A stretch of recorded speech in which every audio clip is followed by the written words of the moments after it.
आरपारी प्रख्यात सारस्वत साधक मंगलू चरण विश्वाल। ए माटीर बरापुत्र प्रख्यात सारस्वत साधक मंगलू चरण विश्वाल जेतिकी बड़ लेखक थिले सेतिकी बड़ पाठक मध्य थिले। एकाधारे जड़े दरदी मनीष, विदग्ध पाठक, सच्चा शिक्षक, हृदयग्राही लेखक भाव ख्याति थिला सुदूर प्रसारी। तांको कवितारे गुंजन, कहानी रे कंपन, नाटकरे आवेदन, प्रबंधरे गभीर अनुशीलन पाठकों को विमोहित करिथाए। उभय ओडिया और संबलपुरी भाषा रे लेखनी चालना करथिले मध्य मातृभाषा संबलपुरी प्रति तांकर रहितिला गभीर श्रद्धाशीलता।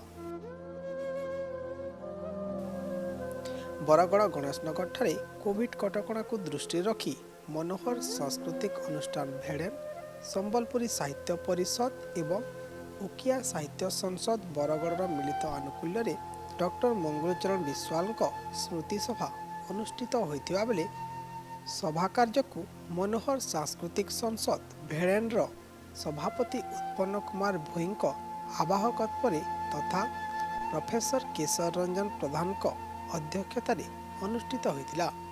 एथिरे लोककवि पद्मश्री डॉक्टर हळधर नाग, औपन्यासिक धनपति महापात्र, अध्यापक संतोष कुमार त्रिपाठी प्रमुख उपस्थित रही दिवंगत सारस्वत स्रष्टांक बहुमुखी जीवन दर्शन उपरे आलोकपात करथिले।